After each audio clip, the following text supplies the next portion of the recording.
그래서 이제 14절에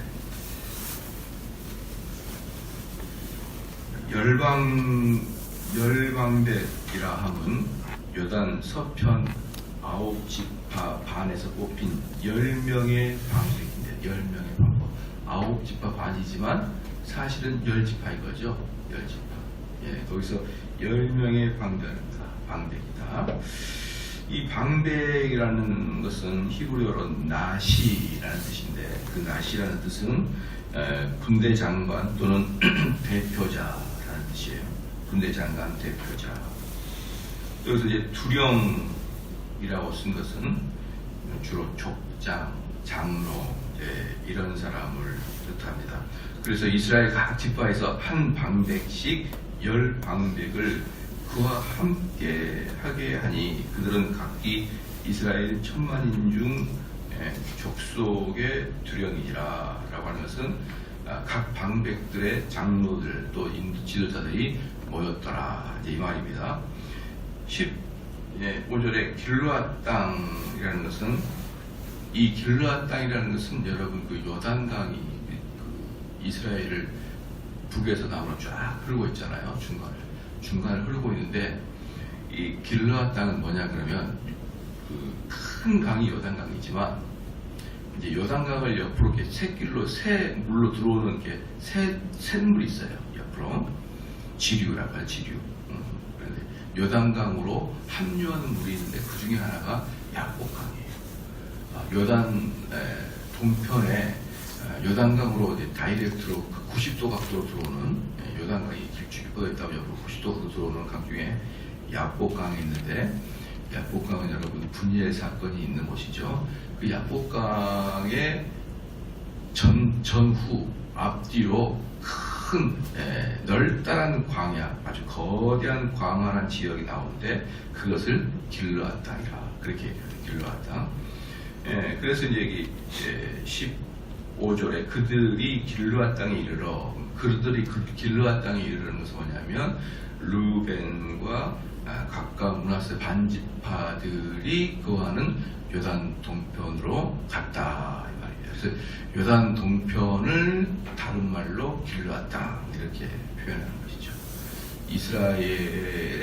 이스라엘의 중심지 이때까지만 해도 이스라엘의 중심지를 실로라고 표현하듯이 이스라엘의 중심을 실로라고 표현하듯이 그렇죠.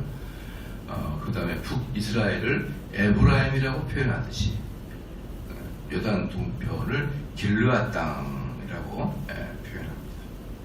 16절에 여호와의 온 회중이 말하기를 그렇죠. 너희가 어찌하여 이스라엘 하나님께 범죄하여 오늘날 여호와를 쫓는 데서 떠나서 자기를 위하여 단을 쌓아 여호와를 거역하고자 하느냐라고 할 때 이 두 지파 반이 요단강 경계에 단을 세운 것이 요단 서편인지 동편인지는 자세히 알지는 어렵다고 어제도 말씀했습니다. 자세히 알지는 어렵지만 어쨌든 그 요단강 그 옆은 동편인지 서편인지 옆은 이렇게 언덕배기가 올라온 것이고요. 언덕배기가 올라와서 잘 보이는데 거기에 실로의 성막에 있는 단보다 훨씬 더 웅장하고 볼만하게 아주 구경거리가 될 만큼의 크게 제단을 쌓았더라 이 말입니다. 그러니까 16절 후반부에 자기를 위하여 단을 쌓아 여기서 자기를 위하여 단을 쌓아 이 뜻이 바로 우상숭배라는 뜻이에요. 이상숭배. 제가 설교할 때도 말씀을 드리지만 우상숭배라는 것은 자기를 위하여 쌓는 단이 우상숭배예요. 이스라엘 사람들이 뭐라고 하냐면 자기를 위하여 단을 쌓아 여호와를 거역하고자 하느냐. 즉 우상 숭배하려고 너희들 지금 그러는 거 아니냐 라고 말하면서 이제 호통을 치는 것이죠. 부올의 죄악으로 인하여 부올의 죄악이 뭐냐. 바알 부올 사건 어제도 말씀드렸지만 바알 부올 사건을 기억하라 이 말입니다. 이 바알 부올이라는 뜻은 부올 지방의 바알이라는 부올 지방의 바알. 우리로 말하는 것은 호남 평야 지대의 우상, 영남 뭐 무슨 호남 평화지대의 천지인 뭐 이런 뜻이잖아요. 이런 뜻이에요. 그러니까 부올은 지방의 이름을 뜻하는 것이고 그 지방의 바알이라는 뜻이에요. 어제도 말씀드렸던 바알부올의 사건을 기억을 하라 이 말입니다. 바알부올의 사건이 뭡니까? 이스라엘 백성들이 모압 평지에서 시딤에 먹을 당시에 모압과 미디안 여인들의 유혹을 받아 모압의 신 바알신을 숭배하게 되므로 결국 이 사건으로 이스라엘 백성이 24,000명이나 전염병으로 연병으로 죽게 되는 사건이 바알부올의 사건입니다. 이때 이스라엘 진중까지 여인을 데리고 왔던 자가 있는데 그가 바로 시물이라는 자이고 여인은 고수이라는 여인인데 이 여인을 그 진중 텐트까지 들어와서 같이 강간을 하게 되므로 이걸 참지 못하고 창으로 찔러 죽인 사건이 바알부올 사건이에요. 이 바알부올 사건으로 24,000명이 죽었다. 이게 이스라엘 영내에 들어와서 어떠한 일들이 발생했는데 또 이러한 일을 하느냐라고 확 화를 내는 거예요. 바알부올 사건을 봐라. 우상 숭배하는 게 하나님이 얼마나 싫어하는데 여전히 그 일을 하느냐 이렇게 이야기하면서 17절을 이야기하는 겁니다. 그러면서 그 후에 17절에 그 죄악이 우리에게 부족하여서 오늘날 너희가 돌이켜 여호와를 좇지 않고자 하느냐. 너희가 오늘날 여호와를 배역하면 내일은 그가 이스라엘 온 회중에게 진노하리라. 이 무슨 뜻이냐 그러면은 오늘날 이제 그 18절 말씀에 너희들이 그러면 너희들만 이렇게 벌을 받는 게 아니라 이스라엘 전체가 벌을 받는다 이 말이에요. 이스라엘 전체가 너희들 때문에 이스라엘 서편에 있는 우리들까지 그냥 전부 다 하나님의 진노 안에 들어간다. 예컨대 20절 말씀이 예컨대 셀의 아들 아간의 사건을 모르냐 말이에요. 아간이 전투해서 다 하나님께 바쳐야 될 그 재산 중에 일부를 자기 침심을 쓰다 감춰 놔서 결국은 어떻습니까? 아이성의 전투에서 이스라엘이 패배하게 되는 그런 결정적인 일을 아간이 그렇게 했지 않습니까? 그러니까 아간이 죄를 지었다고 해서 아간으로 끝나는 게 아니고 이스라엘 전체가 벌을 받았듯이 너희들이 이런 식으로 하나님 앞에 득죄하게 되면 너희뿐만 아니라 요단 서편에 있는 우리들까지 전부 다 진노의 대상이 되고 만다. 이건 단지 너희들만의 문제가 아니다. 지금 그렇게 이야기하고 있는 것입니다. 19절 말씀 참 재밌어요. 그런데 너희 소유지가 만일 깨끗하지 아니하거든 여호와의 성막이 있는 여호와의 소유지로 건너와. 이겁니다. 그러니까 너희가 만약에 단을 쌓았는데 그 단을 쌓은 이유가 뭐냐 그러면 너희가 거주하고 있는 그 성이 너희가 거주하고 있는 그 땅이 부정탄 곳으로 여겨서 여호와의 단을 거기다 또 세워야 된다 그러면 거기서 여호와의 단을 세워서 그곳을 깨끗하게 정화시키려고 노력하지 말고 전부 다 요단 서편으로 건너오라는 거예요. 건너오라. 참 재밌는 게 뭡니까? 이 말씀을 보면서 여러분 느껴야 될 게 뭐냐 그러면 이스라엘 사람들은 그 광활한 영토 필요 없다 이 말이에요. 필요 없다. 뭘 하려 그러면 우상 숭배하려 그러면 차라리 요단 서편 다 건너와라. 여기는 실로가 있고 성막이 있으니까 경건한 땅이니까 다 건너와라. 그 돈으로 따지면 얼마나 클까요? 돈으로 따지면 비교할 수도 없을 만큼 큰 가치인데 그것도 이스라엘 사람들이 우상 숭배하려 그러면 버릴 정도로 이스라엘 사람들은 하나님을 섬기는 것을 중요시 여깁니다. 그 큰 땅을 버리고 요단 서편으로 건너와라.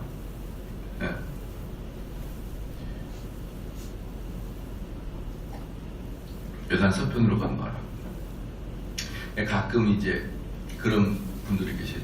요번에 저희가 선교를 갔는데, 아이고 이번에 선교를 갔는데 그냥 그저 아주 피크철에 가가지고 가격도 비쌉니다. 가격도 비싸고, 다른 때는 한번 가는데 비행기 하는데 80만원, 70만원 드는데 이번에는 뭐 비행기 값만 해도 100만원이 넘었어요. 아이고 거기를 왜 가냐 그러는데, 가면은 또 은혜가 있는 거예요. 은혜가 여기서 우리가 경험하지 못할 은혜가 있기 때문에 그 정도의 돈을 투자하고도 간 겁니다. 그 정도의 돈을 투자하고, 우리는 언뜻 보면 그런 게 이해가 안 갈 수 있지만 하나님의 은혜를 경험한 사람은 그 정도는 투자할 수 있는 거예요. 그건 아까운 게 아니란 말입니다. 그런데 이렇게 모든 것을 가격 대비 만족을 막 하는 이렇게 살아보면은 그게 잘 이해가 안 될 수도 있는데, 여기를 보십시오. 그 큰 땅 버리고라도 그 큰 땅 버리고라도 요단 서편으로 건너와라. 그 땅이 중요한 게 아니다. 이렇게 이야기하는 것이 신앙인들의 모습인 거예요. 19절에 성막이 있는 여호와의 소유를 건너와, 성막이 있는 요단 서편으로 건너오라 이 말입니다. 우리 중에서 소유를 취할 것이니라. 오직 우리 하나님 여호와의 달 외에 다른 싸움으로 여호와께 패역하지 말며 우리도 패역하지 말라. 건너와. 그럼 건너오면은 요단 동편에 있는 사람만 손해보나요? 아니죠. 서편에 있는 사람들도 그 많은 지파들에게 그 큰 땅들을 또 나눠줘야 되는 거거든요. 그럼 다 자기들의 땅에 손해를 보는 거죠. 다 손해를 보더라도 감수할 테니까 넘어와라. 그렇게 이야기합니다. 그러면서 20절에 아간의 사건을 기억하라. 너희들이 우리가 이렇게 큰 땅을 차지하고 있는들 하나님이 벌을 주는데 이 큰 땅이 무슨 필요가 있느냐. 아주 우리는 그게 싫다. 라고 이제 아주 뭐라 그럴까, 강하게 이야기하는 거죠. 강하게.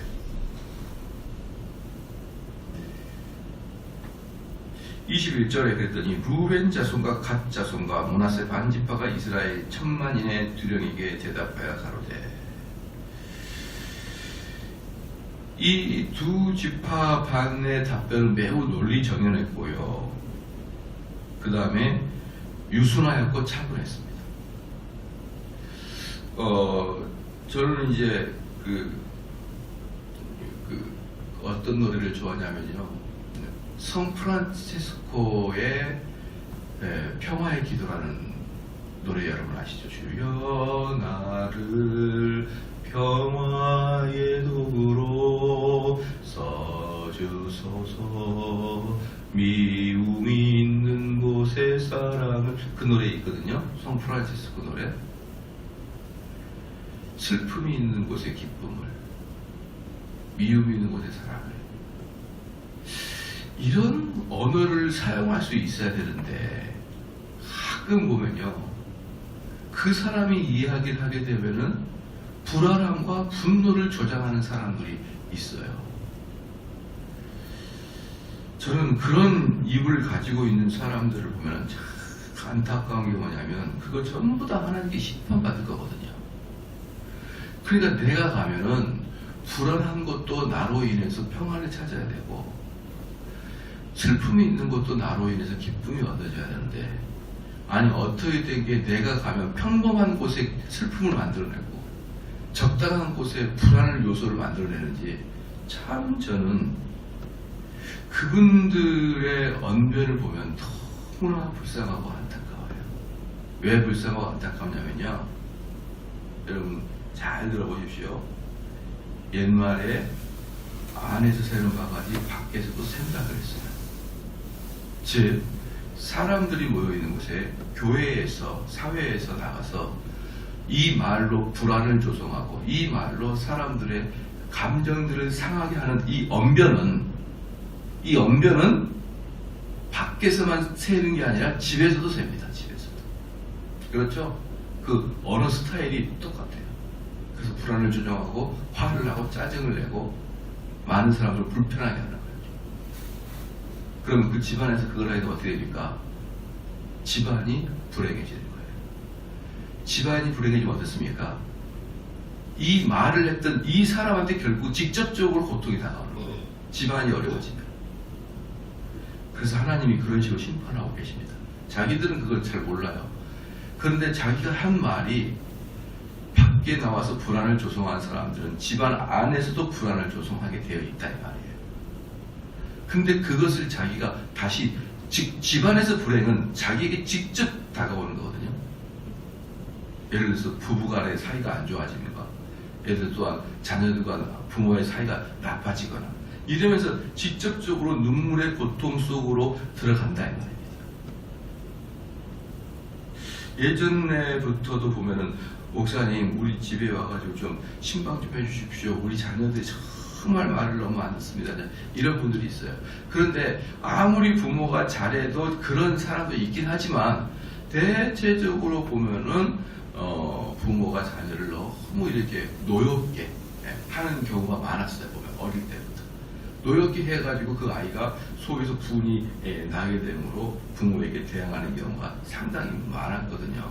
그러한 것들을 보면은 물론 이제 하나님의 종들의 자녀들 중에서도 그런 사람들이 많아요. 꼭 부모가 잘못해서 뿐만 아니지만 그러나 대체적으로 그렇게 밖에 나가서 소요를 일으키고 화평을 깨는 사람들의 그 언변은 꼭 집에 가면은 남편이나 아내나 어머니나 또 이런 자녀들로부터 심한 시험을 당하고 있어요.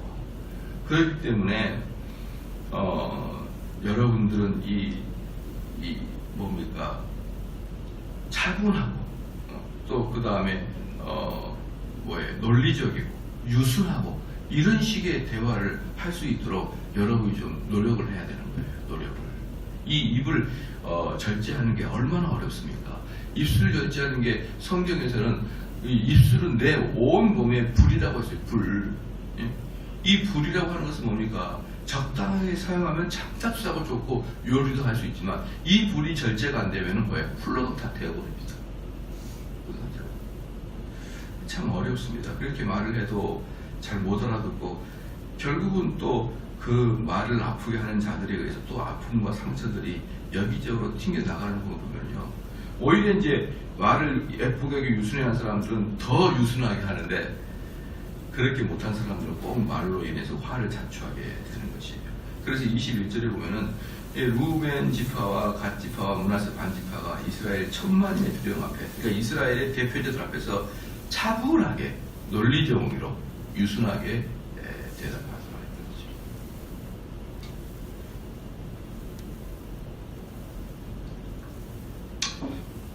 전능하신 자, 22절에 전능하신 자 하나님 여호와, 전능하신 자 하나님 여호와께서, 이렇게 전능하신 자 하나님 여호와, 전능하신 자 하나님 여호와께서 두 번 연속 얘기합니다.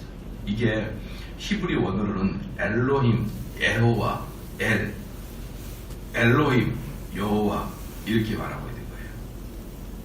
엘로힘, 여호와, 엘로힘, 여호와, 이렇게 두 번을 연속 이야기하고 있는 것입니다. 이것은 엘이라는 뜻은 전능자라는 뜻이에요. 사무엘. 그러니까 엘은 전능하신 하나님을 나타내는 단어입니다. 그 다음에 엘로힘은 구약에서 약 2000번이나 사용되는 단어인데 이게 전능하시고 경외해야 될 대상, 여기 앞에 엘자가 붙어 있으니까 전능자가 들어가겠죠. 엘로힘은 전능하시고 경외해야 될 대상, 엘은 전능자, 여호와라는 것은 무슨 뜻이냐? 영원토록 자존하사 언약의 신실하신 구속주 하나님입니다. 여호와는 영원토록 자존하시고 언약의 신실하신 구속주 하나님이라는 뜻이에요. 그러니까 엘은 전능자, 엘로힘은 전능하시고 경외해야 될 대상, 여호와, 우리는 여호와라고 말할 수 있죠. 영원토록 자존하사 언약의 신실하신 구속주라는 뜻입니다. 이와 같이 하나님의 이름의 대표석 3개를 연속적으로 붙여서 그것도 2번이나 반복한 뜻이 뭐냐 그러면 나는 하나님 앞에 이 시간에 맹세합니다 이 뜻이에요. 내 맹세가 만약에 가짜, 이것은 가짜일 때는 하나님이 즉시 우리를 쳐셔도 좋습니다. 이렇게 이야기하는 것입니다.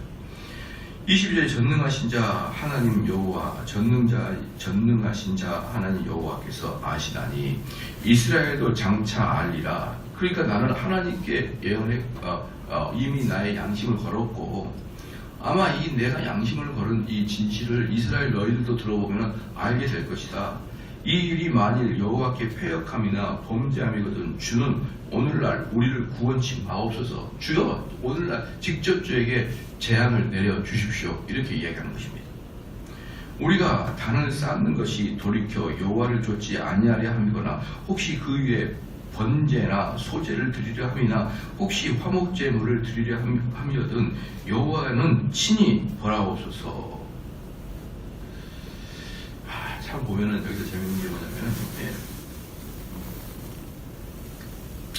여기서 보면은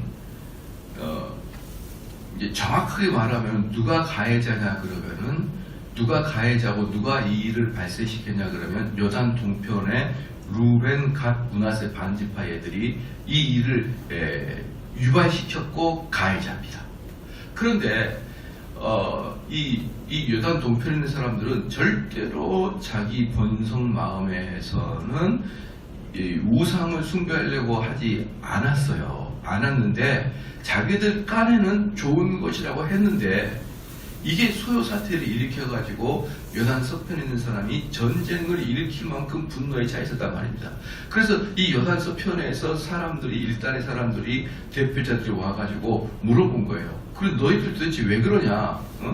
지금 전쟁을 불사하려고 하지 않느냐? 지금 스탠바이 하고 있다 전쟁에. 그래서 신호만 떨어지면 곧바로 달려오려고 그런다. 분노에 들끓었다. 이럴 때 여러분 잘 들어주십시오. 가해자라고 하는 사람들은 자근조근 설명을 해줄 의무가 있는 거예요. 얼굴 빨개져가지고 그럴 수 있느냐? 한번 해봅시다. 이렇게 하는 게 아니에요. 이렇게 하는 게. 꼭 보면은 교회에서도 보면은 누군가가 누구에게 상처를 줬거든요. 상처를 줘서 이제 그 사람이 훌쩍 끌어서 상담에 와요. 그럼 제가 전화를 해가지고 2차 저차 그렇습니까? 그러면 목사님 한 편만 이야기를 듣고 누가 그랬습니까? 누가 그랬습니까? 막 소리를 질러도 벅벅 내가 그러면 확 그냥 말해버리고 싶어요. 홍길동 집사 그랬다 그렇게 말하고 싶어요. 그냥 그러면 끊고 홍길동한테 그냥 불효령을 떨어지다. 불효령. 이런 자들 없는 데서 목회하고 싶어라. 제가 시를 한 소절을 하고 그런 시를. 이런 자들과 같이 있는 것은 사막에서 있는 것과 같도다. 아이고, 목사님 누가 그러시던가요? 이러면서 누가 그리고 어떻게 하려고요? 만약에 한번 생각해 보십시오. 누군가가 나한테 훌쩍훌쩍거리고 울었어요. 그래서 제가 물어봐서 이런 일이 있다는데 집사님 그런 일이 있습니까? 그러면 2차 저차 이렇게 안 해주고 누가 그랬습니다. 그래서 내가 홍길동 집사 그랬습니다. 그러면 홍길동 집사한테 가서 막 벼락을 내리치면 홍길동 집사는 목사에게 상담하러 왔다가 벼락 맞죠? 그럼 결국 참 논리도 뭣도 없고 그건 목사를 중간에서 완전히 이간질 시키는 자로 만드는 거잖아요. 왜 목사한테 누가 그랬습니까? 묻습니까? 내가 그럼 누가 그랬다고 묻고 이야기해야 되나? 아니면 듣고도 이야기 말아야 되나요? 뭡니까 도대체? 목사는 무슨 일을 해야 됩니까? 듣고 내선을 끝내야 되나? 집사님이 슬프겠군요. 알아서 하십시오. 이렇게 해야 됩니까? 아니면은 누가 그랬다고 이야기하고 이 사람한테 말을 해야 됩니까? 아주 합리적인 생각은 누가 그랬다고 이야기 안 하고 당신이 이런 이야기가 있다는데 좀 나한테 이야기해 주십시오. 그러면 조곤조곤 이야기해 주면 되잖아요. 이런 것들이 한국 교회에 여전히 만행하고 있고요. 다른 교회는 백날 그런 일이 있다고 쳐도 저희 교회만큼 좀 안 그랬으면 좋겠어요. 좀 신사답고 순조답고. 얼마 전에 이번에 선교를 갔더니 아주 북한 식당을 갔더니 북한 식당에 아가씨들이 너무 상냥해요. 아마 겉으로 그러겠죠. 안녕하십니까? 이러면서 상냥해요. 옆에 있던 여집사님이 목사님이 말하시는 여성의 상냥함은 저런 겁니까? 묻더라고요. 저는 항상 여성은 여성다워야 된다. 여성은 상냥해야 된다. 여성은 자비로워야 된다. 여성성은 자비고 사랑이고 긍휼이다. 제가 항상 이야기하거든요. 남성은 진취적이고 남성답고 이렇게 남성이고 여성은 사랑스러워야 된다. 그러니까 제가 그걸 강조하니까 너무나 사랑스러우니까 안녕하세요. 그러니까 우리 교회 집사님이 목사님 말씀하는 여성성은 저런 겁니까? 그런 것이 한 부분이죠. 정말 사랑스럽고 물론 그 사람은 가식적일 거예요. 속으로는 전혀 그런 생각을 안 하겠지만 겉으로만 그럴 것인데 우리는 겉으로라도 여성성은 저는 제일 싫은 여성이 섬마을 여성 같은 애들 있잖아요. 드세고 막 저는 앞뒤 가리지 않습니다. 막 이런 애들 있잖아요. 뭐 너가 장수냐? 장군? 예? 너 뭐 관우야? 유비냐? 왜 그러냐? 장비냐? 왜 뭐 창을 휘두르고 그러지 말고 안녕하세요? 좀 여성스러워야죠. 만약에 여러분 남자가 어머 예쁘다 이런 남자 있으면 얼마나 느끼해요. 어머 귀걸이가 예쁘다 그럼 얼마나 느끼해요. 그 여성도 장수 같은 느끼하고 이상한 거 똑같죠. 그러면은 어머 그 옷은 어디서 샀니? 제가 만약에 여러분 왔을 때 어머 이 옷 봐라 막 이러면은 여러분 토악질이 나오잖아요. 토악질이 그것처럼 여성도 똑같은 거예요. 남성이 남성다워야 좋은 거고 여성이 여성다워야 좋은 건데 교회에서는 너무나 많이 사나운 말들이 오가요. 교회에서 사나운 말들이 오가고 저희 교회는 많이 그게 잡혀 있습니다만은 많은 교회에서 눈물을 흘리는 사람들의 대부분은 교회 안에서의 그 말들 때문에 눈물을 흘려요.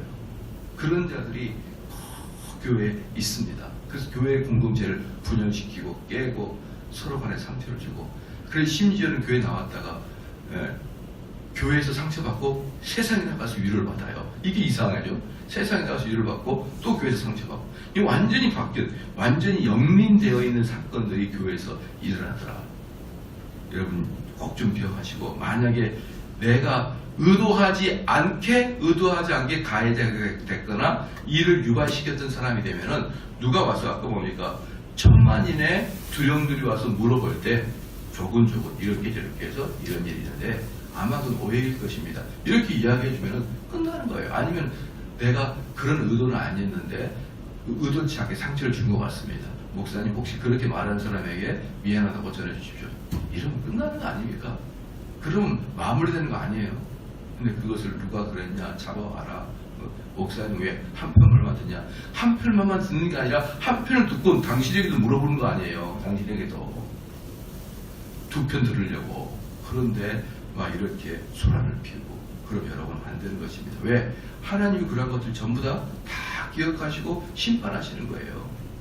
우리가 별을 뽑을 때 잘못 뿌려가지고 땅바닥에다가 이삭이 떨어졌다고 칩시다. 그럼 그곳에서도 싹이 나잖아요. 그곳에 싹이 나듯이 여러분의 이야기들을 흙 뿌렸어요. 흙 뿌렸는데 여기저기서 뿌렸던 것에 다 싹이 납니다. 근데 그 말들이 어떤 말이에요? 남을 미워하고 사납고 이런 말들이 싹이 나면 어떻게 되는 거예요? 나중에 내가 얼마나 고통을 당하겠습니까? 기도하시겠습니다. 하나님 아버지 참으로 감사합니다. 여호수아서의 마무리로 나아가면서 이스라엘이 큰 싸움에 직면하였을 때 여단 동편의 두 지파 반이 또한 지혜롭게 대처하고 잘 말을 하게 되므로 이 결정적인 싸움이 막아지게 하여 주심을 참으로 감사합니다. 하나님 아버지여 저희들의 인생에도 이러한 일 자주 발생하옵나이다. 정말 나도 이와 같이 이런 싸움의 한중간 쉽게 말하면 트러블 메이커가 될 때가 너무나 많습니다. 하나님 그럴 때마다 자고하지 아니하고 겸손하게 조근조근 이야기하며 이 분노를 가라앉히며 슬픔이 있는 곳이 위로가 되는 그러한 자가 될 수 있도록 하나님 역사하여 주시옵소서. 감사드리며 예수님의 이름으로 기도합니다. 아멘.